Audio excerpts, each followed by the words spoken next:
السلام علیکم۔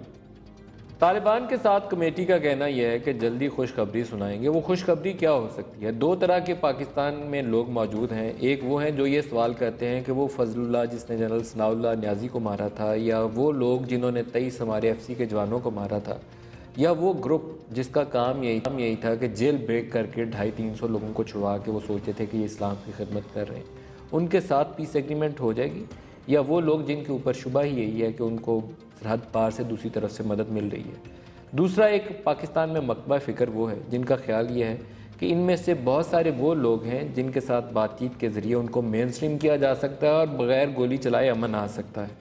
تو ان دونوں گروپس کے ساتھ ہم نے کیسے ڈیل کرنا ہے؟ یہ ایک طرف تو یہ مسئلہ ہے، دوسرا سیاسی میدان میں آ جائیں تو سیاسی حکومتیں آتی ہیں تو کہا جاتا ہے کہ رسپانسبلٹی کے ساتھ اکاؤنٹیبلٹی بھی ہوگی۔ یہاں اکاؤنٹیبلٹی نہیں آتی، الزام لگتا رہتا ہے، کرپشن کا خاتمہ کریں گے، دعوے بھی ہوتے ہیں، ہوتی نہیں ہیں۔ تو یہ 2-3 ایشوز ہیں جس کے اوپر تحریک انصاف نے کافی سٹرونگ پوزیشن لی ہے۔ تو آج کے پروگرام میں ہم ڈسکس ایشو کو کریں گے اور ہمارے ساتھ مہمان شخصیت ہیں تحریک انصاف کے سربراہ عمران خان۔ عمران خان صاحب بہت شکریہ آپ نے ہمیں جوائن کیا۔ پہلے طالبان والے مسئلے سے سٹارٹ کرتے ہیں۔ یہ فرمائیے گا کہ بات چیت ہو رہی ہے اور کہا یہ جا رہا ہے کہ جلد ہی پازیٹیو پیش رفت ہو جائے گی، وہ پازیٹیو پیش رفت کیا ہے؟ اصل میں ندیم پازیٹیو پیش رفت تو ہو چکی ہے، سیز فائر ہو گئی ہے، دھماکے ختم ہو گئے ہیں، ہمیں یہ بھی پتہ چل گیا کہ کون سے طالبان بات کرنا چاہتے ہیں اور کون سے ہارڈ لائن گروپس ہیں جو فورن فنڈڈ ہیں یا جو پاکستان کے باہر سے بیٹھ کے حملے کر رہے ہیں، ہمیں یہ بھی پتہ چل گیا۔ لیکن ہمیں جو سب سے بڑی چیز پتہ چلی ہے وہ یہ کہ وزیرستان کے اندر جو گروپس ہیں، جو اصل لڑنے والے ہیں، جو مسعود قبیلہ ہے، جو وزیر قبیلہ ہے، جنہوں نے انگریزوں کے سب سے زیادہ لڑائی کی ان کے خلاف، سب سے زیادہ انگریز فوجی وزیرستان میں مرا، جو لیڈرشپ ساری ہے جو ملیٹنسی کو دی تھی وہ وزیرستان سے آئی تھی، وہ تیار ہیں بات کرنے کے لیے، بلکہ یہ بھی انڈیکیشن ہے کہ وہ امن کے لیے تیار ہیں۔ اب نیگوسیشن کا جو میں سمجھتا تھا کہ جو ہم اگر بات چیت شروع کریں تو وہی حال ہے، اس طرف تو اب ہم جا رہے ہیں۔ پرابلم اب یہ ہے کہ کیا وہ لوگ جو سیبوٹاج کرنا چاہتے ہیں اور وہ کریں گے سیبوٹاج، وہ دھماکے کریں گے، جب بھی پیس ٹاکس اے پی سی ہوئی دھماکے شروع ہو گئے، پھر سے جب بات چیت شروع ہوئی دھماکے ہو گئے، اس سے پہلے اے پی سی کے بعد جب پہلی پیس ٹاکس ہوئی ڈرون کر کے مار دیا گیا۔ تو کیا وہ لابی کامیاب ہو جائے گی؟ اس کو ہم نے روکنا ہے کامیاب ہونے سے کہ اس پہ تیز پیش رفت کرنی ہے۔ دھماکے والے کون ہیں؟ آپ نے کہا ڈسٹنکشن ڈرا ہوگی، تو ڈسٹنکشن میں اس لائن کے دوسری طرف کون ہے جو دھماکے کرتا ہے؟ لیکن جو سب سے پہلے تو یہ ہے کہ وزیرستان کے اندر جو بائی اینڈ لارج تو بڑے قبیلے ہیں، وزیر قبیلہ اور مسعود قبیلہ، بٹنی، یہ تھوڑے چھوٹے ہیں، داوڑ، ان کے اندر تو یہ کلیئر ہو گیا ہے کہ یہ وزیرستان کے اب جو طالبان ہیں وہ امن چاہتے ہیں، یعنی بات چیت کے لیے تیار۔ طالبان کے اندر ہم آ جائیں تھوڑی سی زیادہ ڈیٹیل سے، کیونکہ آپ کا یہ ایک ایسا موضوع ہے جس کے اوپر لوگوں نے آپ کو طالبان خان بھی کہا، لیکن آپ ایک پوزیشن لیے کھڑے رہے۔ میں چاہوں گا اس پہ زیادہ آپ تفصیل سے بات کریں۔ مسعود قبیلے کے ہاتھ سے طالبان کی قیادت پہلی دفعہ نکل کے تو فضل اللہ کے ہاتھ میں چلی گئی، اب وہ مسعود غیر مسعود کے ہاتھ میں چلی گئی۔ دوسرا تگڑا گروپ جس نے ایف سی کے 23 جوانوں کے گلے کاٹے، وہ خود بھی ادھر مہمند میں بیٹھا ہوا تھا۔ تو وزیری یا مسعود، وہ دونوں تو آپ سے ایگریمنٹ ہو سکتا ہے کر لیں، لیکن یہ جو دوسرا گروپ بم پھاڑ رہا تھا یہ آپ سے ایگریمنٹ نہیں کرے گا۔ بالکل آپ نے ٹھیک کہا ندیم، میں بھی یہی تو کہہ رہا تھا کہ جب آپ بات چیت شروع کریں گے تو آپ کو پتہ چلے گا کون ہے۔ دیکھیں فرض عمل ایک پورا مہم چل گئی کہ اٹیک کر دو نارتھ وزیرستان پہ۔ آج آپ سوچ لیں کہ اگر، اور مجھے فخر ہے کہ میری پارٹی کھڑی رہی میرے ساتھ اور ہم نے کہا نہ اٹیک کرو، پہلے بات چیت کو، ڈائلاگ کو چانس دو۔ اور آپ کو میں نے یہ بھی، مجھے بڑی تنقید ہوئی کہ میں نے کہا جی جنرل پرائم منسٹر نے میرے سامنے جنرل کیانی کے کہا تھا کہ 40% چانسز ہیں، جی عمران نے ڈیمورلائز کر دیا قوم کو یہ کہہ کے۔ دیکھیں آپ ایک نارتھ وزیرستان آپریشن کرنے جا رہے ہیں جس میں 7 لاکھ وہاں پاکستانی بستے ہیں، وہاں توپیں چلنی تھی، بم پھٹنے تھے، تو ہم اور 40% کے اوپر ہم ایک آپریشن کرنے جا رہے ہیں، اور 6000 آپریشن ہو چکے ہیں پاکستان میں 10 سال میں۔ تو 6000 آپریشن تو امن نہیں لا سکے بلکہ ملیٹنسی پھیلتی گئی۔ تو یہ جو سارے شور مچا رہے تھے اور مجھے برا بھلا کہہ رہے تھے کہ طالبان خان ہے کیونکہ یہ آپریشن کے خلاف ہے، اور اس نے کہہ دیا جی 40% چانس ہے، جو مجھے پرائم منسٹر نے کہا تھا دیکھیں ندیم، اگر 40% اگر آپ کے پاس، لیکن آپ نے اس کی وضاحت بھی دیکھ لی ہوگی، ان کا کہنا یہ ہے کہ یہ اوور آل کانٹیکس میں کہ پورے پاکستان میں جو دہشت گردی کا مسئلہ ہے اس کا 40% یہ ہے، 60% آپ کو پھر بھی سیاسی سطح پہ حل کرنا ہے۔ دیکھیں آپ ندیم، میں پاکستان کے ساتھ بڑا ہوں، ہم نے کشمیر میں 65 میں اپنے مجاہدین گھسا دیے، اور ہم نے یہی نہیں سوچا کہ اگر وہ لاہور اٹیک کریں گے تو ہم کیا کریں، اور وہ لاہور لینے لگے تھے۔ آپ کو پتہ وہ تو ہمارے فوجیوں نے ایسی قربانیاں دیں کہ وہ بچا گئے لاہور کو۔ مجھے تو ابھی بھی یاد ہے، میں 13 سال کا تھا، وہاں ہماری کھڑکیاں ہل رہی تھی، بم دھماکے ہو رہے تھے، زمان پاک میں ہمیں آوازیں آ رہی تھی اور ہماری کھڑکیاں ہل رہی تھی جب انڈین فوج آ گئی تھی۔ انہوں نے پلان ہی نہیں کیا۔ پھر ایسٹ پاکستان میں فوج نے الیکشن کروایا، وہ پارٹی الیکشن لینڈ سلائڈ سے جیتی ہے، اسی کے اوپر آپریشن کر دیتے ہیں اور ملک تڑوا دیتے ہیں۔ کسی نے یہ نہیں سوچا کہ جی ہندوستان، جب آپ ایک پاپولیشن آپ کے اگینسٹ ہو جائے تو جو بھی آ کے آپ کا ملک توڑ دے۔ پھر بلوچستان کے ایک ایک آپریشن دیکھ لیں، نواب اکبر بگٹی کا آپریشن کامیاب ہو گیا نا، آج بلوچستان میں حال دیکھیں کیا ہے۔ پھر آپ قبائلی علاقے کا دیکھ لیں، یہ 10 سال پہلے ہم گھسے ہیں، آج دیکھ لیں قبائلی علاقے تو ہماری کمر ریڑھ کی ہڈی تھی۔ خان صاحب لیکن یہاں آپ کی جو فلسفی ہے، سوری میں لال مسجد کا آپریشن دیکھ لیں، یعنی ایک ایک آپریشن کے بعد ملک میں، مجھے صرف یہ بتا دیں کہ اس سے ملک کو فائدہ ہوا ہے نقصان ہوا ہے؟ 10 سال سے 6000 آپریشن کرتے گئے ہیں اور یہ ہمیں کہہ رہے ہیں کہ اور آپریشن کرو بھی۔ تو دیکھیں پہلی دفعہ ڈائلاگ کی چانس تھی۔ مجھے بڑے اختلافات ہیں نون لیگ سے، لیکن میں ادھر پرائم منسٹر کو داد دیتا ہوں، انٹیریئر منسٹر کو داد دیتا ہوں کہ یہ کھڑے رہے۔ ان کے اندر پارٹی میں سارے لگے ہوئے کہ چڑھ جاؤ، حملہ کر دو، مارو پیٹو، جیسے کبھی کم نہیں۔ یہ جو لیکن اس مسئلے پہ آپ نواز شریف اور چودھری نثار ایک پیج پہ ہیں۔ بالکل، تحریک انصاف، 2 لیڈنگ پارٹیز جن کا سب سے بڑا ووٹ بینک ہے، وہ ہم نے ووٹ لیا تھا ڈائلاگ کے اوپر، ہم نے لوگوں سے وعدہ کیا تھا ڈائلاگ کا۔ ہاں صاحب، میں آپ کو یہ گروپس کی طرف لے کے جاؤں گا۔ میں پھر سے کلیئر کر دیکھیں، ڈائلاگ کا تو جو فائدہ ہے وہ تو ابھی بھی نظر آ گیا، اب کیونکہ سپلٹ آ گئی ہے، نظر آ گیا کہ کون بات کرنا چاہتے ہیں کون نہیں۔ اب ہمیں بڑا دیکھ کے چلنا پڑے گا۔ میں ابھی بھی مجھے خوف ہے، ہمارے پاکستان کے دشمن چاہیں گے کہ ڈائلاگ فیل ہو یا انتشار ہو۔ دوست تو نہیں چاہے گا پاکستان میں انتشار ہو، دشمن چاہیں گے، اور ہمیں بچ کے رہنا چاہیے کہ یہ ابھی جو ٹاکس بڑھ رہی ہیں، بڑے عناصر ہوں گے جو کوشش کریں گے فیل کرنے کے لیے۔ خان صاحب، یہ جو ہم نے اپنی پراکسیز کا بنانے کا رواج ہے نا پاکستان میں، یہ ایک ہم اس مائنڈ سیٹ سے بھی نکل نہیں سکے۔ آپ نے بنگلہ دیش کی مثال دی، آپ نے کشمیر کی مثال دی، ہم نے وہاں پہ بھی مجاہدین گھسائے تھے، ادھر الشمس البدر بنوا دی تھی، ادھر بھی ہم نے وہ امن لشکر تشکیل دیتے ہیں۔ اور آپ نے پیس ایگریمنٹس کا ذکر کیا تو مولوی نذیر سے، حافظ گل بہادر سے پاک فوج ایگریمنٹس 10 دفعہ کر چکی ہے، ماضی میں کوئی نئی روایت نہیں ہم پیدا کرنے جا چکے، لیکن ہم یہ لشکر، یہ جیش، یہ سپاہ، اس اپروچ سے کب آگے نکلیں گے؟ اس کے بغیر پاکستان میں امن نہیں آئے گا۔ آپ نے خود کہا ابھی ساری اس ہسٹری کو دہرایا، یہی تباہی کا راستہ ہے۔ ندیم، جو سمجھوتے ہوئے پاکستانی فوج نے کی قبائلی علاقے میں، یہ پہلی دفعہ پاکستان کی پولیٹیکل حکومت ساری پولیٹیکل پارٹیز کے کنسنسس سے ڈائلاگ کر رہی ہے، پہلی دفعہ ہے۔ ابھی تک کبھی پولیٹیکل حکومت نے قبائلی علاقے میں نہیں کیا، سوات میں کیا، قبائلی علاقے میں نہیں کیا، یہ پہلی دفعہ ہے، اور اس کو پورا ہمیں موقع دینا چاہیے۔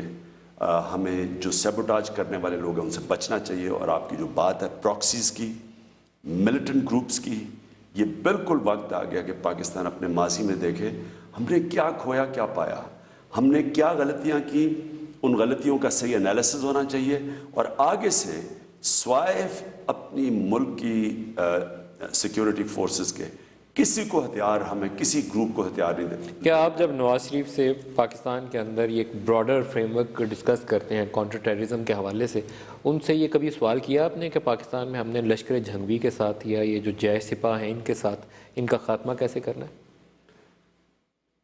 یہ ایک تو ہمیں بڑا بات آگے چلی جائے گی، یہ جو $1.5 ارب ملا ہے ہمیں دوست ملک سے، $1.5 ارب،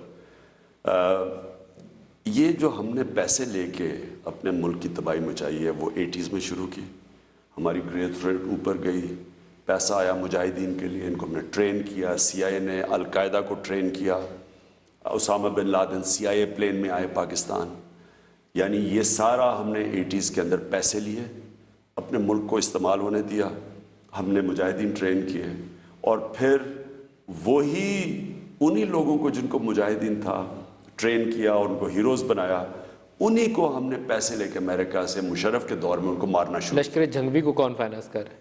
اور یہاں سارا ہم نے اسٹیبلشمنٹ نے ان کو گروپس کو بنایا، ہم نے اپنے آپ کو ایک پلینگ فیلڈ بنایا۔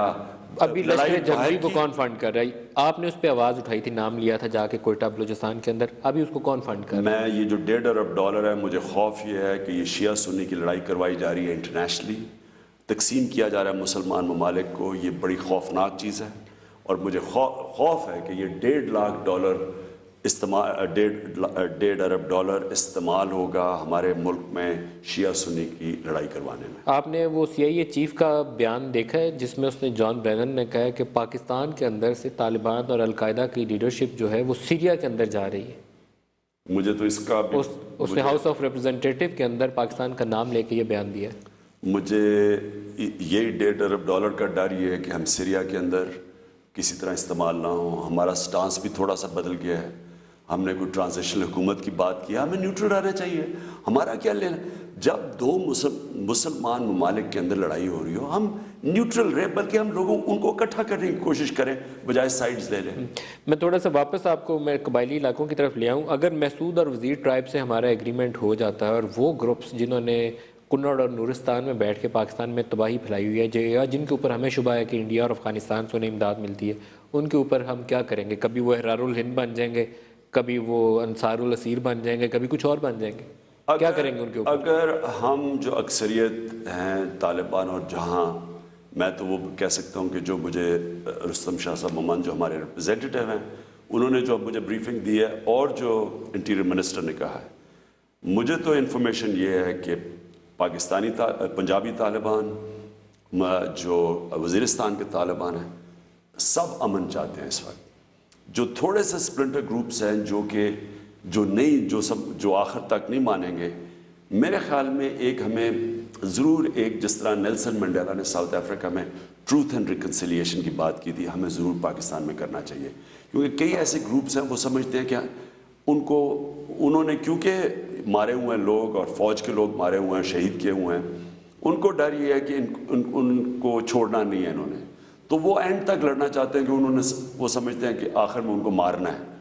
تو نیلسن منڈیلا نے ساؤتھ افریقہ کو خون سے بچایا اس لیے تھا، ٹروتھ اینڈ ریکنسیلیشن کر کے، کیونکہ جو گورے ساؤتھ افریقن خاص طور پہ بڑے بڑے ذمہ دار تھے، انہوں نے سارا اسلحہ اکٹھا کر لیا تھا، وہ تیار تھے لڑنے کے لیے آخر تک، کیونکہ انہوں نے کہا تھا کہ اگر انہوں نے ہمیں جب کالوں کی حبشیوں کی حکومت آئے گی تو انہوں نے ہمیں رہنے نہیں دینا۔ لیکن ہمارے اندر کلیئرٹی ہونی چاہیے کہ جو امن پہ عمل پیرا نہیں ہوگا اس کے ساتھ ہم نے کیا کرنا ہے، اپنے بچوں کا اور خون بہنے دینا ہے یا ان کے خلاف کارروائی کرنی ہے۔ ایک تو وہ گروپ ہے جس کو آپ موقع دیں گے، اسٹیٹ موقع دے گی، پولیٹیکل قیادت موقع دے رہی ہے، لیکن وہ جو آپ کی بات نہیں مانتا اس کو کیا کریں گے؟ دیکھیں ندیم، ساؤتھ افریقہ میں خون سے اس طرح بچایا گیا کیونکہ نیلسن منڈیلا کی ایک جینوئن اسٹیٹسمن تھا، اس نے یہ ریئلائز کیا کہ اگر تو انہوں نے جو ظلم کیا ہوا ہے ہمارے لوگوں کے اوپر، یہ جو گورے بڑے بڑے ذمہ دار تھے، جو اپارٹھائڈ رجیم تھی، اگر تو میں نے کہا کہ ان کے اوپر ہم انتقام کریں گے تو وہ لڑنے کے لیے مرنے کے لیے تیار ہو گئے تھے۔ ٹروتھ اینڈ ریکنسیلیشن سے اس نے ساؤتھ افریقہ کو خون سے بچا لیا۔ میرے خیال میں ہم نے جو بات چیت کر رہی ہے اس کے ساتھ ایک اناؤنس کرنی چاہیے ٹروتھ اینڈ ریکنسیلیشن، کہ ہم آپ سچ بتائیں کیا ہے اور ہم معاف کر دیں گے، کیونکہ اگر ہم یہ کر دیں تو ایک دفعہ امن آ جائے اس ملک کے اندر، یہ ختم ہو جائے انتشار، تو یہ جو باہر کے لوگ استعمال کر رہے ہیں ہمارے گروپس کو، جو فنڈ کر رہے ہیں ملک میں انتشار پھیلانے کے لیے، وہ پھر وہ فیل ہو جائیں گے۔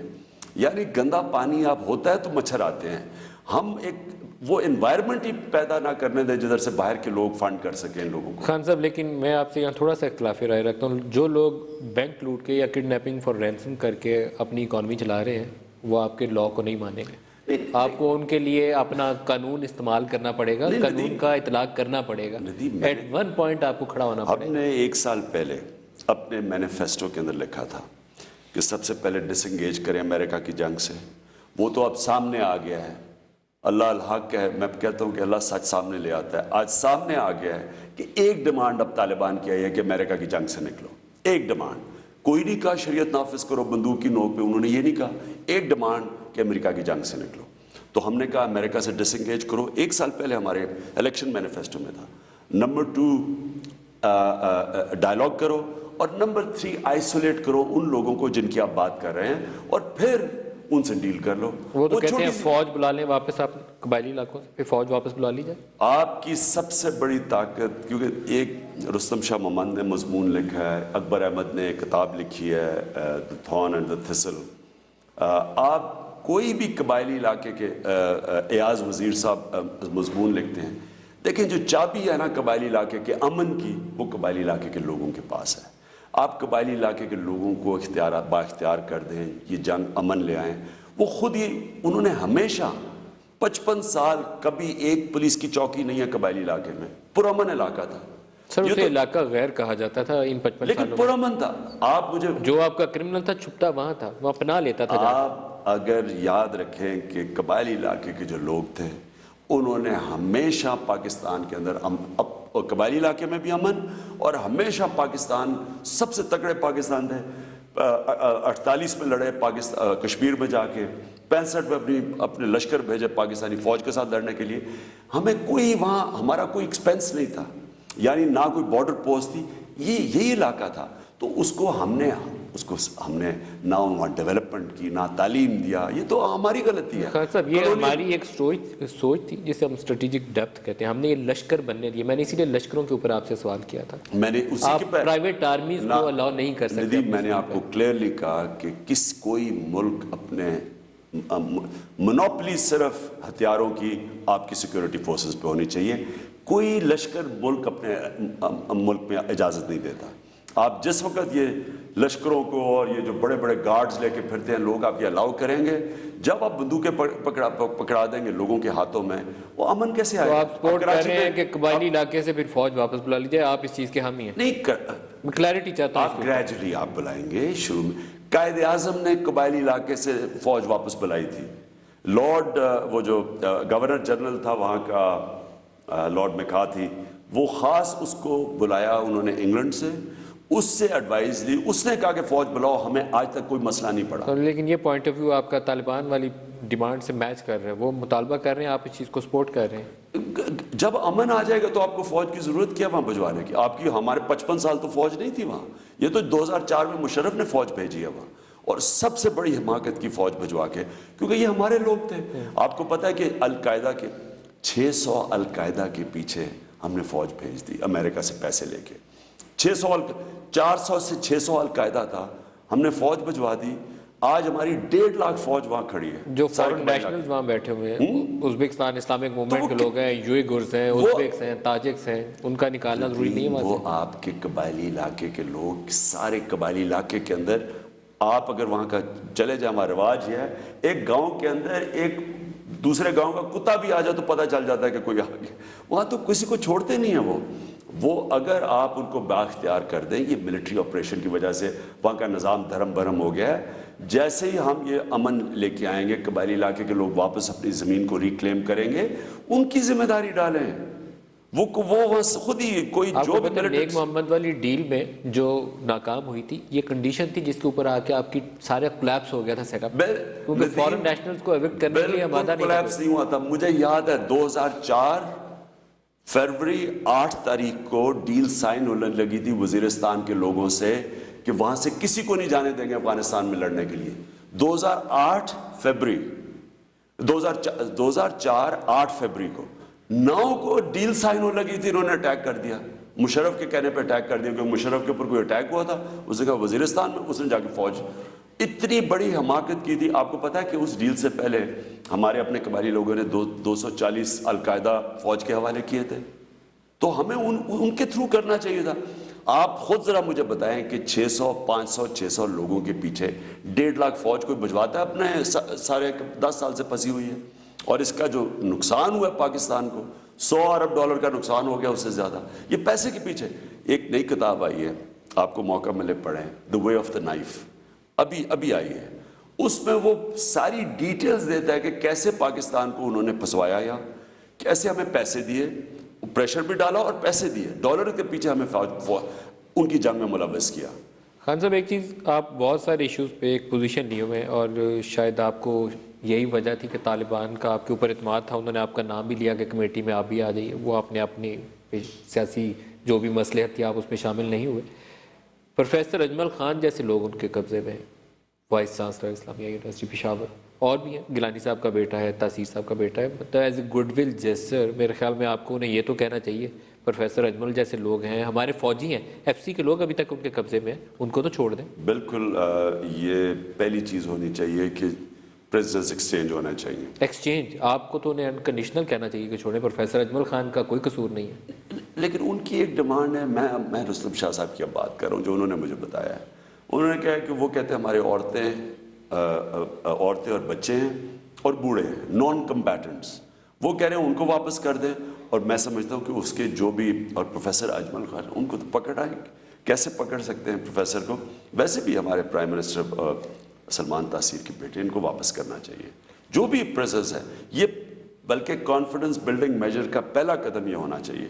یہ بہتر نہیں ہوگا کہ وہ ایز اے اگر چاہتے ہیں اسٹیٹ سے کوئی کنسیشن چاہتے ہیں کہ اسٹیٹ انہیں کوئی رعایت دے دے ان کے ماضی کے جرائم کے اوپر، ان کو پنش نہ کرے، تو ان جیسے لوگ جو محترم شخصیات ہیں پروفیسر اجمل، ان کو وہ رہا کریں، ان کا کوئی قصور رہا نہیں۔ کرنا چاہیے۔ ایک بریک لے لیں جی، شارٹ بریک لے لیں، واپس آتے ہیں تو نیب اور اس کے علاوہ کے پی کے کی حکومت، جہاں پاکستان تحریک انصاف کی حکومت ہے، دونوں کے اوپر بات کریں گے، ہمارے ساتھ رہیے گا۔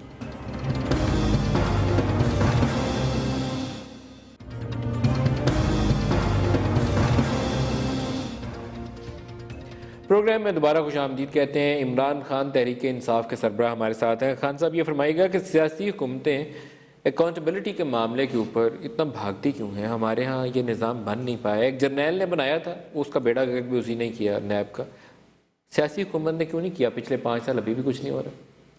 اس کی وجہ یہ ہے کہ جو ہمارے سیاسی لیڈرز ہیں ان کے اوپر کرپشن کے کیسز ہیں، اور وہ ایک ایسی نیب بنانا چاہتے ہیں جو کہ ان کے کیسز کے اوپر نہ ہاتھ ڈالے لیکن دوسروں کو، مخالفین کو پکڑ لے۔ وہ کبھی ہو ہی نہیں سکتا ہے، یہ انصاف ایسے ہوا ہی نہیں ہے، نہ کبھی ہوگا نہ کبھی ہو سکتا ہے۔ اس کا طریقہ ایک ہے جو ہم پختونخوا میں کر رہے ہیں، ہمیں دیر لگی ہے لیکن اب ہم اس سٹیج پہ پہنچ گئے ہیں۔ پہلے ایک انڈیپینڈنٹ کمیٹی بنائی، اس کمیٹی کو پارلیمنٹ سے اپروو کروایا، اس کمیٹی کو اختیارات دیے کہ وہ نیب کا، جو ہمارا پختونخوا کا نیب ہے، اس کا ہیڈ چوز کرے، اور وہ جو چوز کرے گی وہ نیب کا ہیڈ چیف منسٹر کے نیچے نہیں ہوگا، وہ کمیٹی اس کو اوورسی کرے گی، وہ انڈیپینڈنٹ ہوگا۔ جب تک آپ کی نیب آزاد نہیں ہوتی، جب تک آپ تو کورٹ میں چلے گئے نا، آپ کیا چاہتے ہیں؟ کیا طریقہ کار چاہتے ہیں؟ نہیں، وہ تو میں تو آپ کو کہہ رہا ہوں کہ جو پختونخوا میں جب تک آپ کی نیب آزاد نہیں ہوگی، آپ جب بھی کارروائی کریں گے، دوسرے پولیٹیکل لیڈرز وہ کہیں گے جی وکٹمائزیشن ہے، اور ٹھیک کہیں گے۔ اب یہ جو نیب کا انہوں نے ہیڈ اپوائنٹ کیا ہے، اس کے اوپر NICL کے اوپر ایک ریفرنس ہے، سپریم کورٹ کے اوپر کنٹیمپٹ ہے۔ ان گورنمنٹ سروس میں تھے جب ان کو اپوائنٹ کر دیا، ان کی جو پروسیجر فالو کرنی تھی کہ پریزیڈنٹ نے ریفر کرنا تھا اپوزیشن گورنمنٹ کو، وہ بھی پورے پروسیجر فالو نہیں ہوا، جو ہمارا سپریم کورٹ میں کیس ہے۔ اب یہ ایسا کنٹروورشل انسان جس کے پاس نہ اخلاقی قوت ہے نہ وہ انڈیپینڈنٹ ہے، وہ کیسے اس ملک میں احتساب کرے گا؟ اور آپ کے سامنے ہیں ابھی حالات، دیکھ لیں کہ الیکشن سے پہلے آصف زرداری کے $60 ملین، 6 ارب روپیہ جو سوئٹزرلینڈ میں پڑا ہوا تھا، سب نے کہا، اور PMLN نے خود کہا کہ ہم یہ واپس لے کے آئیں گے، تو وہ کیا کیا اس کے اوپر؟ کیونکہ اب تو 2010 میں قانون ہے، کسی بھی آپ کے شہری کے پیسے باہر پڑے ہوں، کسی آپ کے شہری کے، آپ جب پروسیجر شروع کریں ان کے پیسے فریز ہو جاتے ہیں۔ کیوں نہیں کیا کچھ؟ لیکن قائد حزب اختلاف خورشید شاہ تو لگتا ہے کہ وہ ان ایگریمنٹ ہے کہ ٹھیک ہے نیب صحیح کام کر رہی۔ نہیں، وہ میں یہ تو اس مکہ کی بات کر رہا ہوں، اس لیے تو ہم سپریم کورٹ میں گئے ہیں۔ دیکھیں نا، یہ اب دونوں پارٹیز کے، دونوں لیڈرز کے اوپر کرپشن کے کیسز ہیں۔ اب ان کو چاہیے تھا کہ ایک انڈیپینڈنٹ نیب بنائے اگر یہ احتساب چاہتے ہیں۔ اگر تو یہ مکمکہ ہے، اور بلکہ انہوں نے نیب کو استعمال کرنا ہے ان کو بری کرنے کے لیے، پھر تو یہ نیب ٹھیک ہے، لیکن یہ احتساب نہیں کر سکتی پاکستان میں، یہ کرپشن نہیں ختم کرے گی، اس نیب کی وجہ سے کرپشن بڑھے گی۔ کے پی کے پہ بھی تھوڑا سا پوچھ لیتے ہیں۔ کے پی کے کیا فرق لے آئی تحریک انصاف جو باقی ملک میں نہیں ہوا؟ کتنی ایفیشنسی پرویز خٹک کی حکومت لا پائی جو قائم علی شاہ یا شہباز شریف نہیں کر پائے؟ سب سے پہلے تو کرپشن لے لیں، کے پی کے حکومت کے وزیر کے کسی کے اوپر کرپشن کیسز کوئی اسکینڈل بتا دیں۔ دوسری چیز جو پولیس، ہم نے جو وعدہ کیا تھا کہ پولیس کو ڈی پولیٹیسائز کریں گے، آج آپ کے پی کے کی پولیس دیکھ لیں، ایک سیاسی بھرتی بتا دیں، ایک انتقامی کارروائی بتا دیں کہ غلط ایف آئی آر کسی کے اوپر کٹوائی ہے، ایک بتا دیں۔ میں آپ کو پنجاب اور سندھ کے اندر بتا دیتا ہوں کہ پنجاب میں ہمارے لوگوں کے اوپر جو جھوٹی ایف آئی آریں کٹی ہیں، جو انتقامی کارروائی ہے، جو پولیس نے ابھی بائی الیکشنز کے اندر پوری حرکت کی ہے، کراچی کے اندر جب تک پولیس غیر جانبدار نہیں ہوگی اور سندھ میں کبھی بھی وہاں اس ملک میں قانون کی بالادستی قائم ہو ہی نہیں سکتی۔ کبھی انویسٹیگیٹ کیا آپ نے کہ یہ ڈی آئی خان اور بنو جیل بریک میں جو لوگ تھے وہ کیا انسائڈر انوالومنٹ کا ایکسٹینٹ کیا تھا، کتنا لیول تھا اس میں؟ اس میں ندیم بات یہ ہے کہ جو خیر پولیس کی اب ہماری سچویشن بہت اچھی ہے۔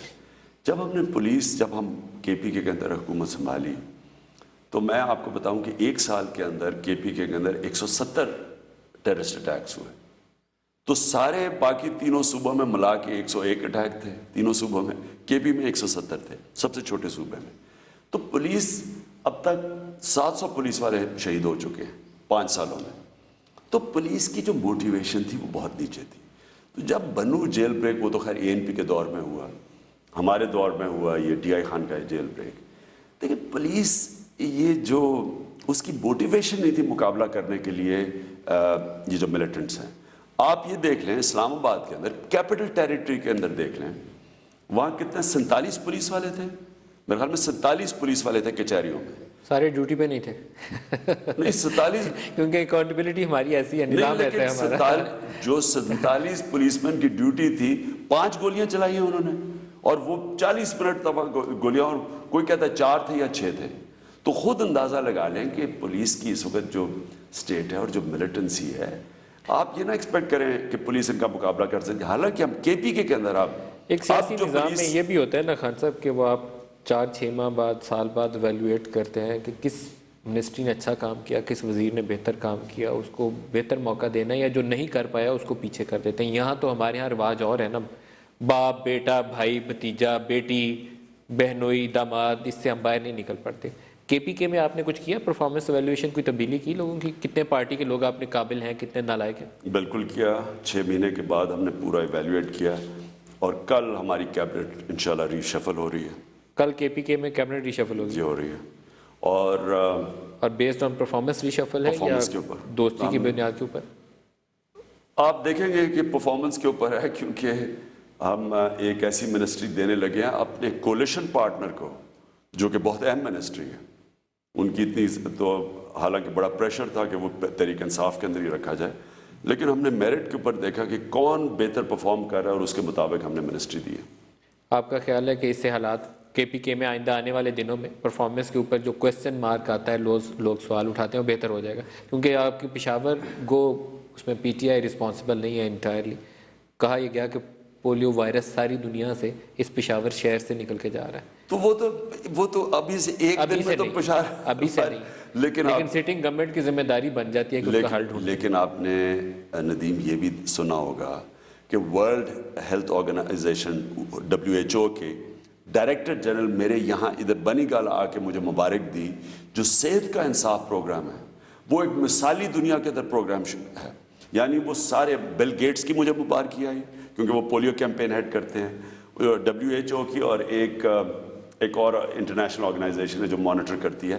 یعنی اتنا وہ کامیاب صحت کا انصاف پروگرام کیا پشاور کے اندر، اور انشاءاللہ آپ دیکھیں گے کہ ہمارے 3 اور ہفتے رہ گئے ہیں اور ہم پشاور کو تو کم از کم پولیو فری کر دیں۔ لیکن ہمیں یہ طالبان بھائیوں کو بتانا پڑے گا کہ پولیو ورکرز کے اوپر اٹیک بند کر دیں، اور وزیرستان والے بھائیوں کو یہ بتانا پڑے گا کہ بچوں کو ڈراپس پی لینے دیں۔ نہیں، ہم نے یہ تو طالبان کی نیگوسیشنز کے اندر ہم نے ریکمینڈ کیا گورنمنٹ کو کہ یہ ڈالیں کہ پولیو ورکرز کو ٹارگٹ نہ کریں، یہ بچوں کا مستقبل ہے، بلکہ یہ بچوں کے مستقبل کے علاوہ اگر اسی طرح چلتا گیا تو بیچارے جو غریب کام کرنے والے مڈل ایسٹ جاتے ہیں، خاص طور پہ پختونخوا سے، بلکہ پاکستان سے، ان کے اوپر تو وہ ٹریول ایڈوائزری آ جائے گی، زیادہ ٹائم نہیں لگے گا۔ ٹریول اناؤنس کر دیا ورلڈ ہیلتھ آرگنائزیشن نے کہ اگر ہم نے یہ نہ کیا تو ان ساروں کو پھر وہ سرٹیفکیٹ دینے پڑے، یعنی ان کے لیے باہر جانا مشکل ہو جائے گا نوکریاں ڈھونڈنے کے لیے۔ ابھی آپ ذکر کر رہے تھے کہ آپ کوئی نیا سٹی پلان کر رہے ہیں، یہ مارگلا کی دوسری طرف آپ بہت بڑا کوئی نیشنل پارک پلان کر رہے ہیں، کیا بنانے جا رہے ہیں آپ؟ انشاءاللہ ایک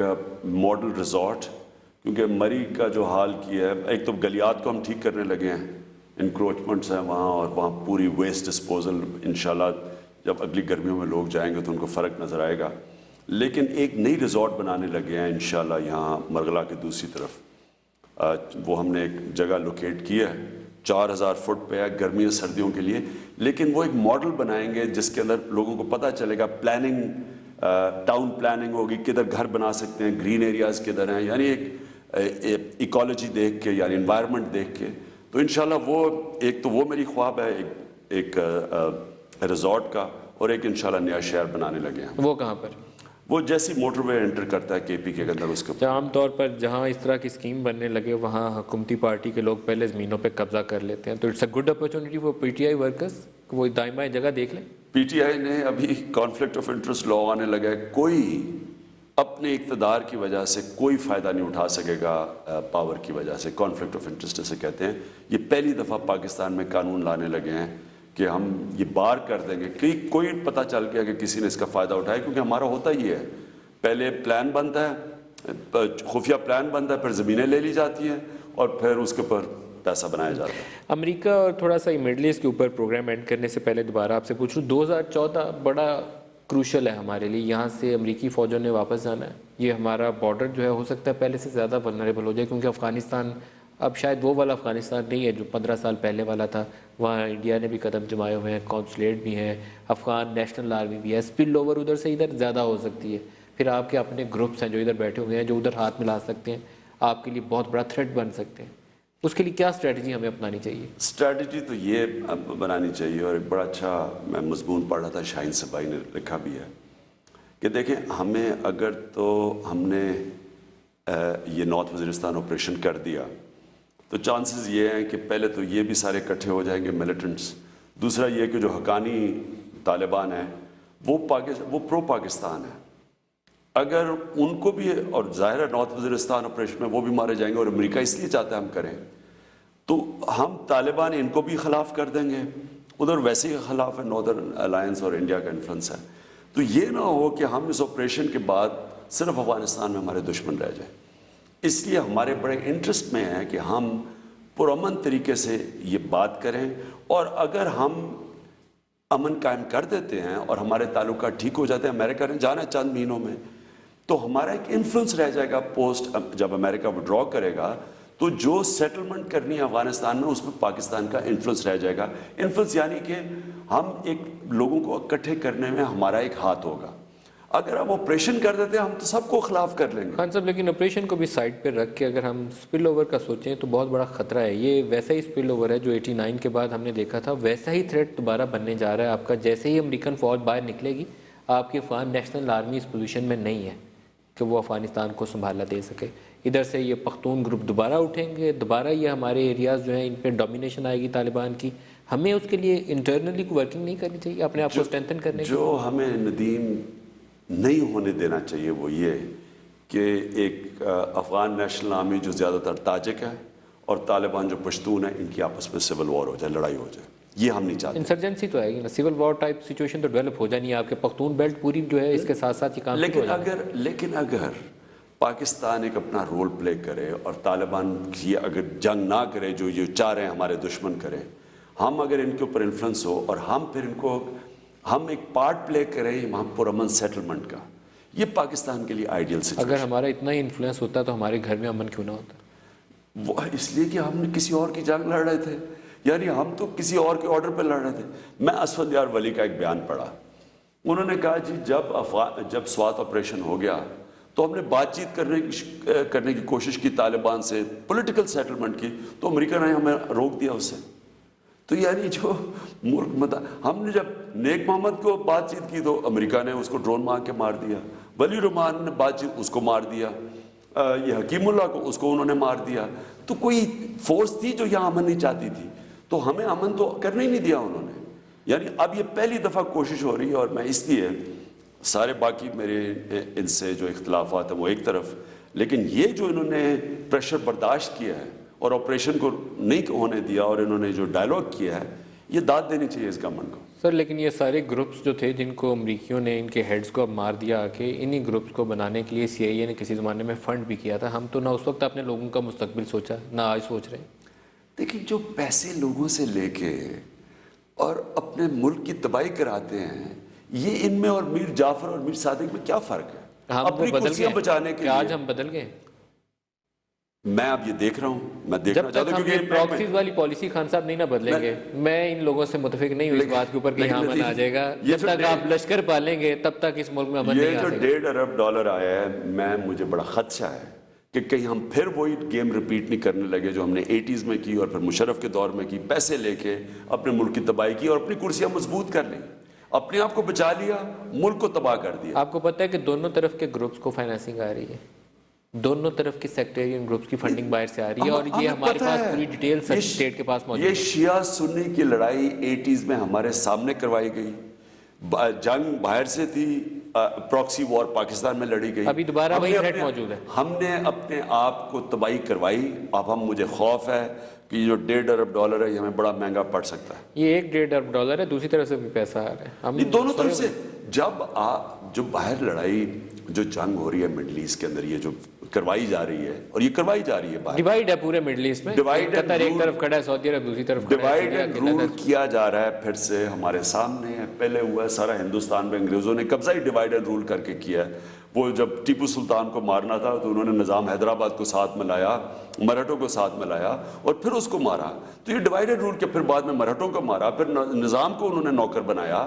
تو یہ اب پھر یہ ہم ڈیوائیڈ اینڈ رول شیعہ سنی کی لڑائی کروا کے اور حکومت کریں گے, اور ہم اپنے آپ کو پھر ٹیشو پیپر کی طرح کسی طرح استعمال نہ ہونے دیں.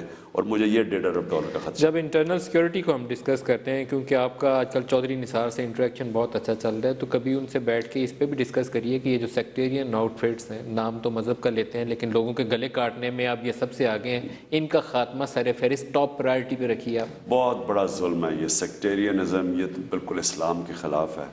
یہ جو اسلام کے نام پہ دوسرے لوگوں کے مار رہے ہیں, میں تو ان لوگوں کو ایک دن ان کا احتساب ہونا چاہیے جنہوں نے ان کو بننے دیا, انہوں نے ان کو تحفظ دیا, ان کو پتہ ہے یہ کون سے. ابھی بھی الاؤ کر رہے ہیں خاص صاحب, اور ماضی کو نہ دیکھیے, ابھی بھی الاؤ کر رہے ہیں آپ کی اسٹیٹ ابھی بھی اور باہر ٹالریٹ کر سے رہی ہے. پیسہ جنہوں نے پتہ ہے سب کو کہ فنڈنگ باہر سے آ رہی ہے اور آنے دی فنڈنگ, اور یہ تباہی ملک کی کرنے. اس میں فوج اور حکومت کا رول کیا ہے پتہ ہے سب کو نا, ہماری ملٹری ایجنسیز کو بھی پتہ ہے, اسٹیٹ کو بھی پتہ ہے, انٹیریئر منسٹری کے پاس بھی ڈیٹیلز ہیں. ایکٹ کیوں نہیں کرتے, یہ ایک اچنبھا ہے اس کے اوپر. یہ جو آپ نے بالکل شروع میں بات ٹھیک کی, یہ جو ہم نے ملیشیاز اپنے ملک میں بنائی ہوئی ہیں, ہمیں پتہ چل جانا چاہیے اپنے 20 سال کے ایکسپیرینس سے کہ یہ کاؤنٹر پروڈکٹیو ہے, اس کا نقصان زیادہ ہے. یہ بلکہ ہم اپنی طرف سے سمجھتے ہیں کہ استعمال کریں گے اسٹریٹیجک ڈیپتھ جو بھی آپ کہہ دیں, لیکن اصل میں ہم نے ریئلائز کیا ہے کہ اصل میں اس کا نقصان پاکستان کو زیادہ ہے. اس لیے صرف سیکیورٹی فورسز کے پاس ہتھیار ہونے چاہیے, باقی کوئی ملیشیا کو ہمیں آرمز نہیں دینے چاہیے. ایک لاسٹ کویسچن آپ سے پوچھ لوں, عمران خان صاحب کی جب نواز شریف صاحب سے ملاقات کی تصویریں چھپیں اور خبر آئی اور آپ نے وہ کیمرے پہ ان کی آنے کو اور طالبان سے بات چیت والے عمل کو بڑا سپورٹ کیا, اس کے بعد تاثر ایک سامنے یہ آیا کہ عمران خان نے پی ایم ایل این کی جو 10 ماہ کی پرفارمنس ہے اس کے اوپر ایک مہر لگا دی, انڈورسمنٹ دے دی. تو آپ کی نظر میں overall performance P M L N کی 10 ماہ کی کیسی ہے؟ دیکھیے جی, میں اس کی یہ جو میں نے آپ کو ابھی بھی تائید کی کہ یہ جو انہوں نے پریشر برداشت کیا, کیونکہ بہت بڑا پریشر تھا, حملہ کر دو اور مارو, اور ملک میں تباہی مچ رہی تھی. اس کے علاوہ ان کی پرفارمنس اکانومی کی بہت بری ہے. بجلی کی قیمتیں دگنی کر دی ہیں. پیپلز پارٹی نے 5 سال میں دگنی کی تھی, انہوں نے اپنے اس دور میں بجلی کی قیمتیں دگنی کر دی ہیں. چوری روکی نہیں ہے, ساری بجلی کی چوری کی اور بجلی کے جینکوز کی نااہلی کی قیمت عوام ادا کر رہی ہے مہنگائی کے ذریعے. انہوں نے اتنے بڑے بڑے کارپوریشنز کے ہیڈ ہیں, وہ وہی نہ چینج کیے, نہ کوئی ان میں امپروومنٹ آئی ہے, نہ اسٹیل مل دیکھ لیں, پی آئی اے دیکھ لیں, اسٹیٹ بینک کے عارضی ہیڈ ہیں, یعنی جو ابھی پرائیویٹائزیشن کرنے جا رہے ہیں, جنہوں نے چیک کرنا ہے پرائیویٹائزیشن کو, جو ریگولیٹری باڈیز ہیں ان کے عارضی ہیڈ لگے ہوئے ہیں. یعنی ایک پارٹی جس کا اتنا تجربہ ہے, یعنی یہ 30ری دفعہ وزارت عظمیٰ ہیں, 6ٹھی دفعہ پنجاب کی حکومت ہے, وہ کوئی تیاری نہیں تھی ان کی کہ یعنی سوچنا تو پہلے دن گورنمنٹ کارپوریشن جو 400 ارب روپے کا نقصان کریں پہلے دن ان کا پلان ہونا چاہیے تھا. یہ بجلی انرجی کے اوپر کیسے بجلی چوری اور گیس چوری کم کر رہی ہیں. اب یہ آپ دیکھیں گے جو قیمتیں بڑھی ہیں, بجلی کی چوری بڑھے گی, گیس کی چوری بڑھے گی, لوگ کیسے پیسہ دیں گے؟ کیا نواز شریف حکومت پاکستان میں امن لانے میں کامیاب ہو جائے گی؟ کیونکہ یہ کراچی سے پشاور تک ہر جگہ کا مسئلہ ہے, اس کے بغیر اکانومی نہیں چلنی آپ کی. میں یہ تو اس لیے تو میں کہہ رہا ہوں کہ جو اکانومی ہے, اکانومی کے اوپر تو اور بھی چیزیں ہیں نا جی, اس کی ایفیشنسی ہے, اس کی مینجمنٹ ہے, مجھے ادھر تو کچھ نہیں نظر آ رہا. لیکن یہ جو ہے یہ ہمارا نمبر 1 ایشو ہے, اس کے اوپر نیشنل کنسنسس کی ضرورت تھی, ان کو سپورٹ کی گورنمنٹ کی ضرورت تھی. میں نے میری پارٹی نے اور ہم نے پورا سپورٹ کیا ان کو اس کے اوپر. کیا ہم قوم کو یہ بتا سکتے ہیں اس وقت کہ عمران خان, نواز شریف اور جنرل رحیل شریف سارے ایک ہی بات سوچ رہے ہیں اس وقت؟ مجھے پرائم منسٹر سے تو یہ تاثر ہے کہ بالکل یہ بھی آن بورڈ ہے, فوج بھی آن بورڈ ہے, سب امن چاہتے ہیں اور سب ٹاکس کو کامیابی چاہتے ہیں. تو میں تو یہ اسیوم کر سکتا ہوں. مجھے پھر سے ڈر یہ ہے کہ یہاں ایسے عناصر بیٹھے ہوئے ہیں, میڈیا میں بیٹھے ہوئے ہیں, جو چاہ رہے ہیں کہ مارو. 10 سال سے ان کو خون ان کے لیے بھی کافی نہیں ہے, اور 6000 آپریشن ہو چکے ہیں, 200 بڑے آپریشن اور باقی چھوٹے آپریشن, پھر بھی وہ چاہتے ہیں کہ ایک اور آپریشن ہو. تو مجھے خوف ہے کہ وہ کامیاب نہ ہو جائے. عمران خان تحریک انصاف کے سربراہ, بہت شکریہ آج کے پروگرام میں ہمارے ساتھ رہے. آج کے پروگرام سے اتنا ہی, اجازت دیجیے, خدا حافظ.